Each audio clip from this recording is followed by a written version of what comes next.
Denver's Union Station is a preservation success story. While it was never listed on CPI's Endangered Places list, it stands today in its present form thanks to the tireless work of preservationists who saw promise for a renewed life and importance to downtown Denver.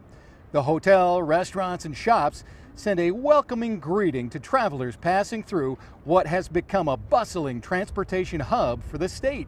If you're a day traveler, one of those trains is the iconic ski train, which carries skiers up to the Winter Park Ski Resort. Winter Park has a redevelopment plan of its own, which threatens one of the oldest buildings. Preservationists hope that they can take lessons learned from Union Station and apply those to the Winter Park Balcony House. It's all about location, location, location. Winter Park is synonymous with one thing. There's so much ski history here, ski jumping to alpine skiing. In 1940, the top of Berthoud Pass had recently been developed as a ski area, but narrow, winding mountain roads made getting there difficult. Ski enthusiasts scouted a possible location. Where can we put a ski resort? And the answer was pretty obvious. It was at West Portal. West Portal was where the railroad emerged from the Moffat Tunnel. Winter Park Ski Resort quickly sprang up at the tunnel entrance. We had something that no other ski resort had, which is access to a rail line that dropped passengers off right here at the base. With skiers able to easily make the trek from Denver on the train, Winter Park Resort grew quickly. Resort founders needed a suitable base camp to provide skier services. In 1955, they built Balcony House. It was designed by, founders of the ski area who weren't even, really quote-unquote architects, but they certainly had the talent. Architect Jim Johnson says the building's style reflects Winter Park's unique vibe. It just resonates with the spirit of Winter Park in terms of inventiveness, bold ideas, creative, playful windows. Balconies are, I call them cascading, large windows really opening to the south side, I think feels indigenous to the context of the mountains. What fabulous architecture, the mid-century modern.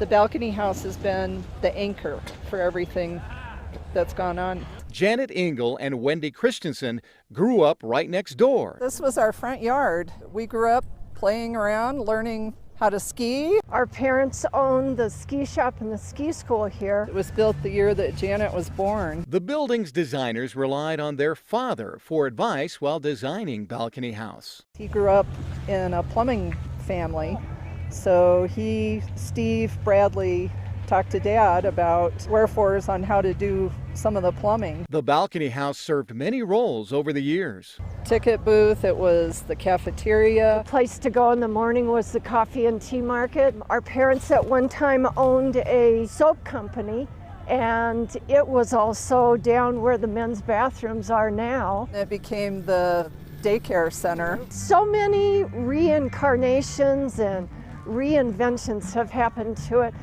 But all along, it has always been the place where you go meet at the end of the day. Today, the coffee shop still showcases the building's unique architecture, but renovations have covered over the building's once prominent role in Winter Park's history. Part of history, too, is evolution, right? So things need to change with the changing needs of our market and our demographics and the skiers. Winter Park CEO Sky Folks says competition drives change.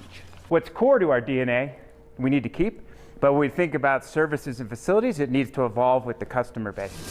We've always really done things here to honor our history. Part of history is architecture, etc. But the real basis of history is the culture. Gary DeFrange oversaw the creation of the master plan, which will shape Winter Park's future. The existing Balcony House does not figure into that plan. DeFrange says the building is nearing the end of its useful life. If you look at this building, number one, structurally, it's a real challenge. I can't tell you how many times when I was here we had to go in and reinforce the foundation of this building.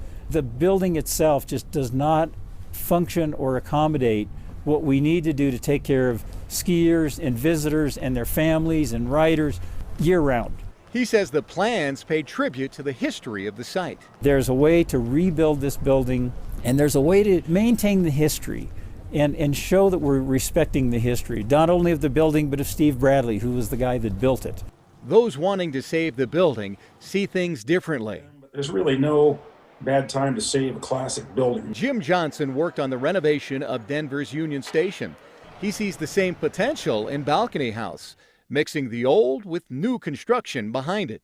There's definitely a win-win approach to this whole thing where, you know, the great parts of the Balcony House can be saved, the less functional parts can be eliminated, but you keep the essence of the design and you get a magic out of the result. Many view historic preservation in terms of either or. Either we keep this building or we demolish it. And it really needs to be reframed as both and. We can have both this historic building and have thoughtful additions to it that service the needs of a growing ski resort. For those who grew up on the front porch of Balcony House, preserving the building maintains the vision of Winter Park's developers. We both grew up with the man that designed it and built it, and he was amazing in himself. It's a tribute to his vision, too, and I don't want to lose that. Winter Park CEO Sky Folks says the ski industry has changed since the master plan was first put together. So many aspects of the plan are open to reevaluation as they work to meet the evolving needs of skiers. Saving Colorado's history means more than just restoring old buildings. Saving our history allows us to grow, but not forget where we came from. It preserves the cultural richness which defines who we are. And by doing that, we can pass along to others an appreciation of what makes Colorado and Coloradans so special. I'm Dave Aguilera. Thanks for watching.